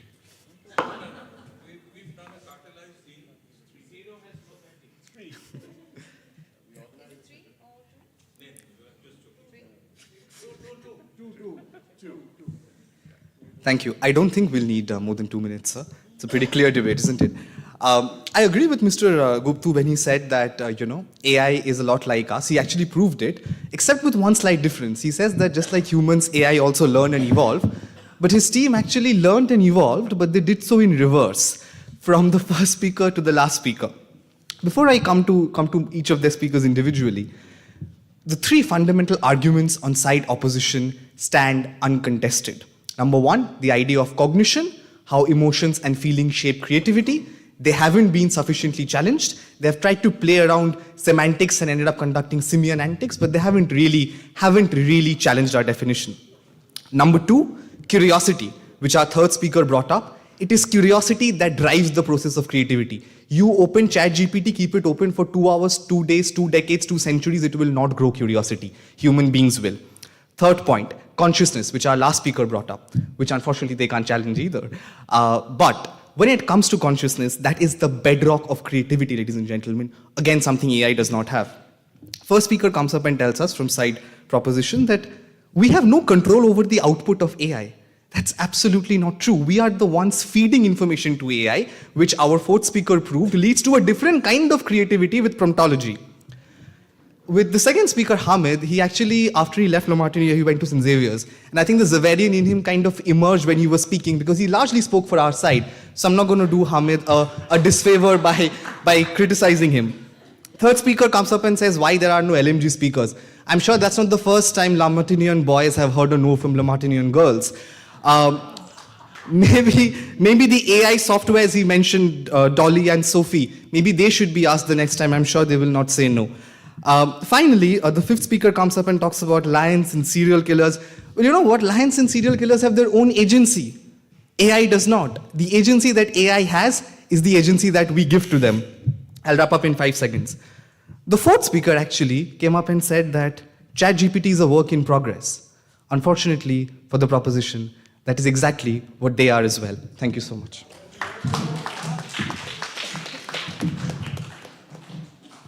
Mr. Pradeep Gupta to sum up for the motion. We've had a stupendous display of ignorance from the opposition, living in a period and a time when CRISPR, the system used to devise medical vaccines, is controlled by AI, living in an era when only an AI device can catch an AI fraud, living in an era when there are machines in the New York Stock Exchange, AI machines that trade in their own language, supplementing the human algorithms when they are trading in shares. They are telling us that AI will not replace human creativity. You're living on borrowed time. Admit it. You know, whenever a team gets into trouble, they do 2 things. They lawyer up. So they have 2 lawyers on their team. Then they have a doctor at the end to give them the first aid. So they have a doctor at the end to give them the first aid. You can see this team is in trouble. They are like in, well, deep piles of something I will not mention from stage. They have come here and challenged the sweetly underprivileged. They have come here and challenged just about everything we said, but no proof could they provide. No proof could they provide that AI machines have actually excelled in the paradigms of human achievement, human creativity. They have confused creativity with intelligence. They have confused creativity with emotion. That's all right. There was one speaker who kept on speaking in the way I thought he was talking of human intelligence and artificial creativity. You know, you have to read the motion. You have to read how the motion is structured and follow that structure. And as for Dr. Sarkar, you know, he's a very close friend. He does a recording every evening, but his recording for today is a speech that's written yesterday. I think he's giving the wrong day's speech. Because when Dr. Sarkar comes here and says that, you know, the neurons and everything you have, yeah, that's what we said. Don't repeat everything. Then he says, we do this and that. Yeah, I know how many neurons we have. That's medical science. That's a narration of fact. There's neither creativity nor intelligence involved in that. So we've seen an exercise of repetition, a dodging of the issues, and a complete ignorance and denial of reality from that side. I will lament the day that my creativity is replaced. But I know I'm living on borrowed time. That's all I have to say to you. Thank you. Thank you very much, Pradeep, though I believe the politically correct term is follically challenged. And not at all, my freedom. But I do believe that as somebody pointed out, artificial intelligence and natural stupidity have coexisted for eons. And if I might ask the organizers, do we now go to the House or do we invite questions? Well, no. Okay, so now that we have reached, Mr. Raman, you have the floor. You are. It doesn't take AI to notice that. So, it is up to you. It is up to you to decide how you're going to judge this, whether you're going to go to the House or give us your opinion.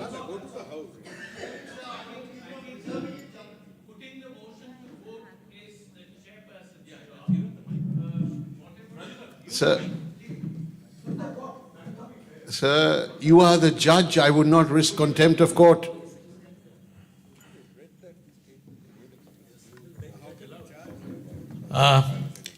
You see, this is what I typically call kind of a typical bureaucrat passing the buck. Yeah. You see, Thank you for the compliment. He wants me to be the judge, jury, and the executioner, right? Now it's a very, yeah, I know. Now, they see, this was an exhibition debate, so there is no question of judging which side won. But, as you have been given a role to perform, I would sort of make a few observations, remarks, and then also say whether it was a tie or whether there's going to be a super over or towards which side the decision tilts. A lot of interesting points brought out by speakers on both sides. Right at the beginning, Mr. Pradeep Gupta did say that, you ask artificial intelligence to make images of Kali, it will come up with thousands of images of Kali. In this context, I will just tell you that I had an experience, when Günter Grass came to Calcutta and then went back and wrote a book. And there was a newspaper article which was a review of that book, which mentioned Kali. Because when he was in Calcutta, he had gone to the Kali temple and he had a lot of reverence for goddess Kali. And somebody wanted the newspaper article translated and gave it to artificial intelligence and did not throw up 9,000 possibilities. It just gave one possibility and said it is potassium. So that was the experience that I had a long, long time back.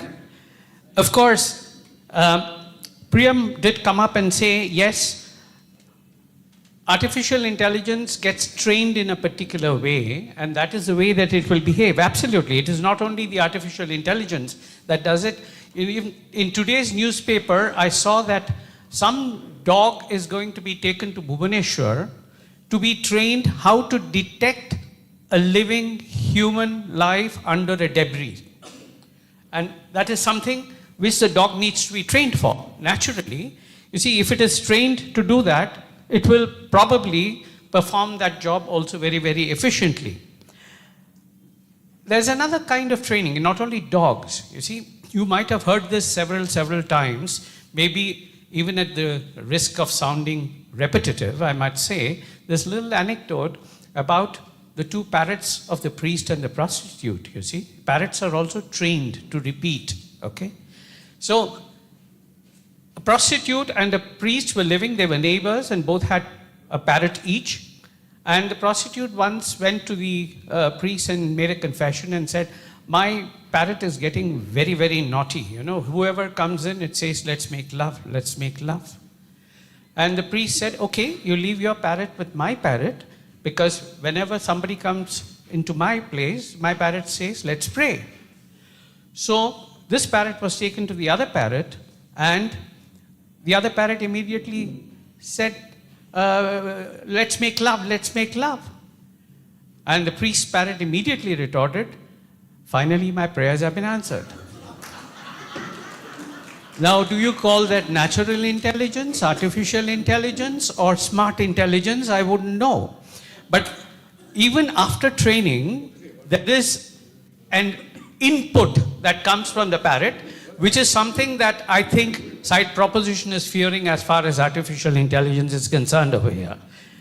There were a few other points I wanted to make, like Joyjeev Medi said, a gush of wind may inspire somebody. Yes, that immediately reminded me of this ad that keeps on recurring on television, where there is a kind of tsunami, everything is blown away, and then this beautiful lady comes and says, "Sab kuch to ud gaya, sirf aapka perfume reh gaya hai." Fog, yeah? So that's what that reminded me of immediately, right? And of course, Jawahar Sarkar did come and say that the reason he accepts coming to debates like this is he has no chance to speak at home, but that's maybe also the reason that he accepted the post as a member of parliament, because that is one platform where you can speak. He did say that, you know, there's a lot of difference between will and end of creativity, etc. One other point which I noted down here is when Argo Sengupta came and talked about loose motion and humans having intelligence, etc. And he regretted the fact that with some people on the other side, he can't even split hairs about the topic. And there is a term that he used which was promptology, yeah, something which I learned today, because every such debating outing is a learning experience too. And so far, promptology was, in my knowledge and limited to my intelligence, was only restricted to theatre, the people from the wings who used to prompt. And so much so that the late Dharani Ghosh, who was very much feared by theatre people for the reviews that he wrote, once wrote as a line over there, the prompters were loud and clear. Yeah? So that was promptology. And of course, Dr. Kunal Sarkar talked about algorithm and how it is 2,000 years old. Now, what was human intelligence doing for 2,000 years if it didn't recognize that algorithm was as old as 2,000 years? And he also said,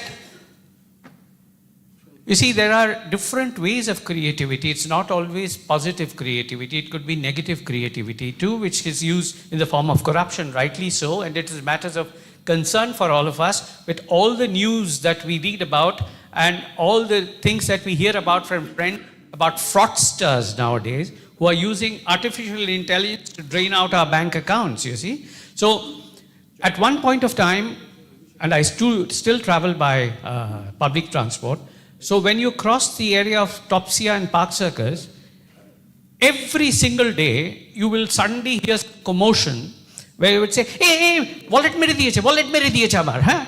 There used to be a pickpocket in every bus, right? Now, thanks to artificial intelligence or otherwise, even in the metro train, nowadays you don't hear that because there are CCTV cameras. So technology has robbed them of their jobs. Somebody was telling about loss of employment opportunities, but they had to upskill themselves. So they upskilled themselves by joining the Jamtara gang and using that same technology to rob people again in a different way. So creativity will not end. It can either be positive or negative. For every form of creativity, there is a counter creativity that comes, and which is why when computers have viruses, you have to come up with quick heal or some kind of thing, and then it has more viruses, then you come up with something else. So this cycle will go on. So I think we have lived with a lot of inventions, and these kind of inventions will keep on happening. And just as far as the which side one is concerned, of course, while summing up, also Pradeep mentioned about machines, right? Even this people who are trying to be rescued over there, these workers who are trapped, and the machines are not able to do it. And today, I read in the newspapers that the question has been raised, isn't there artificial intelligence which can detect metal hurdles up to a certain distance? And it said, yes, it can detect only up to 5 meters and not beyond that. So maybe that needs to be improved upon also. So these are the areas in which artificial can come in very, very handy for all of us. Now, which side wins the day? You see, I must make a confession here that as a school student, I was a fan of Devanand. And Devanand had a right tilt while walking, all the time, which, you automatically imbibe if you consider him a guru. But then when I joined Jadavpur University, almost around the same time that Johar Sarkar also graduated, the same kind of years, he's 1 year junior to me. These were turbulent times of left politics. So this Devanand's tilt gradually tilted to the other side and created a lot of pain in the neck, in the bargain, right? Now, when I was sitting there, also there was a tilt while listening to the speakers. It was a seesaw battle, you see. And when I do my morning walks, there is one gentleman who told me just a week ago, Dada,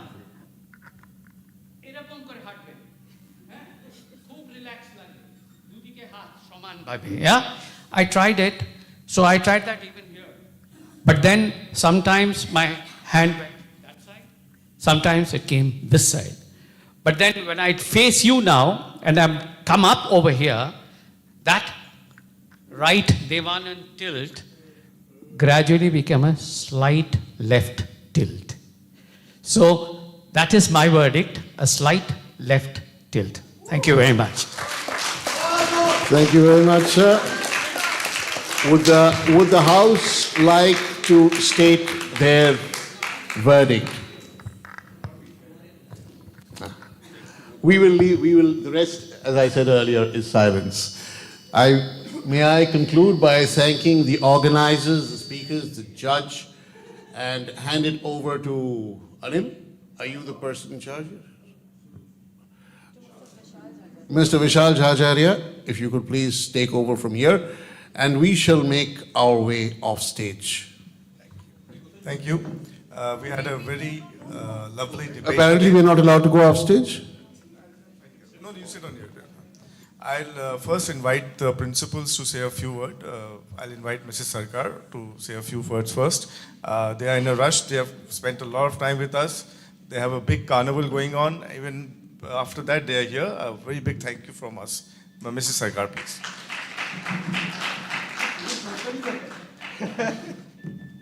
Thank you, Vishal. But who would like to listen to a principal after the two great teams have spoken? So I will keep it very brief, just to thank ALMA for organizing this wonderful debate. Believe me, when you have a yummy plate in front of you, you don't want to leave your chair. I had to go back. I actually told my teachers, just carry on, I'll just finish and come. So thank you so much for ALSOC for this wonderful debate that you have given us. and ALMA, thank you very much. I enjoyed my evening. This was a perfect end to a day. Thank you so much. Thank you so much, ma'am. And may I say, ma'am, that your presence confirms कि ये सरकारी मामला है. Thank you so much, ma'am. I'll now invite Mr. Stephen to say a few words, please. Good evening, ladies and gentlemen.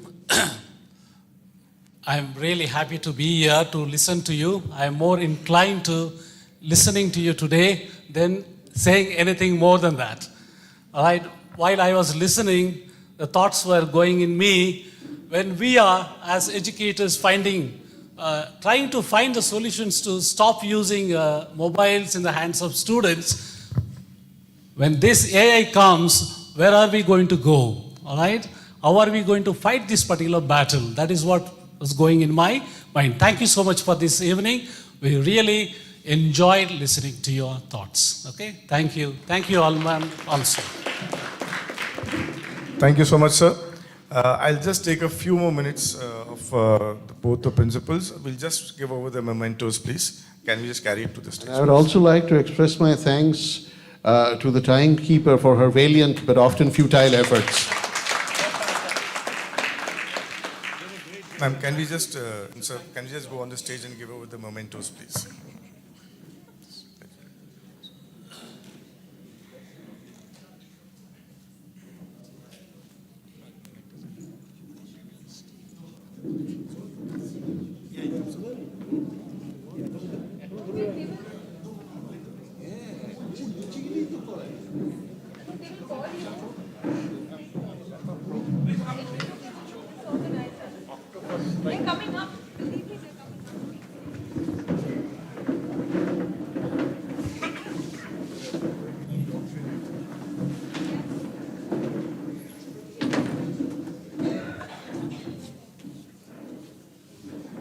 We'll start with our guests first.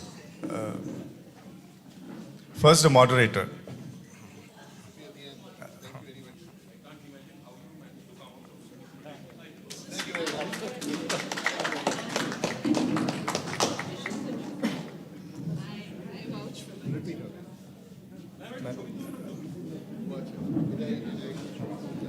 এই আমরা সবাই মিলে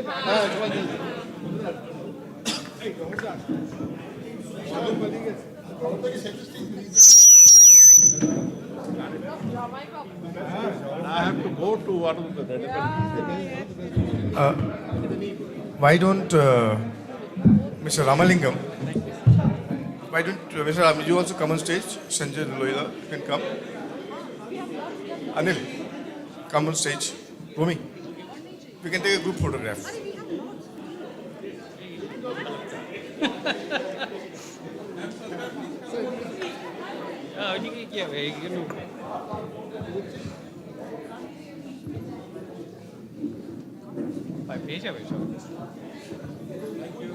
I'm trying to. Yeah.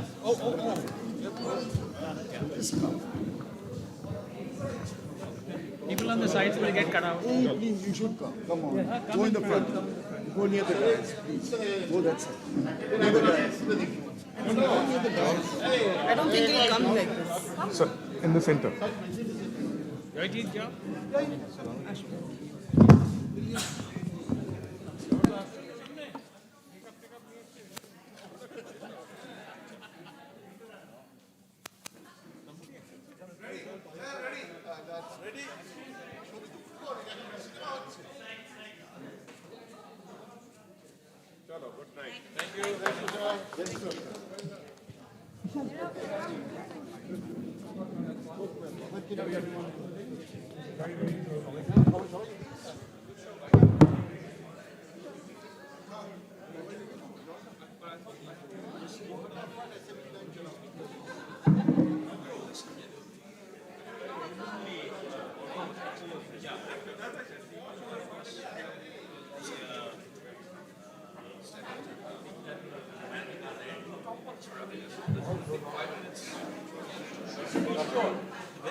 Well done.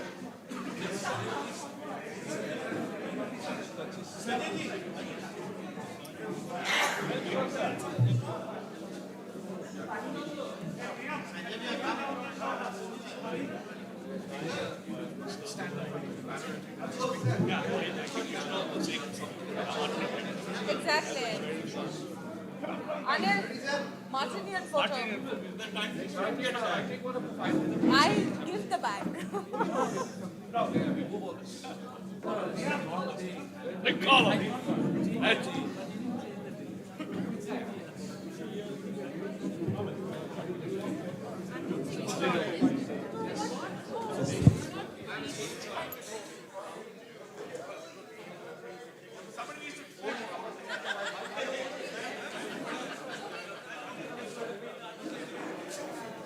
Why don't I help by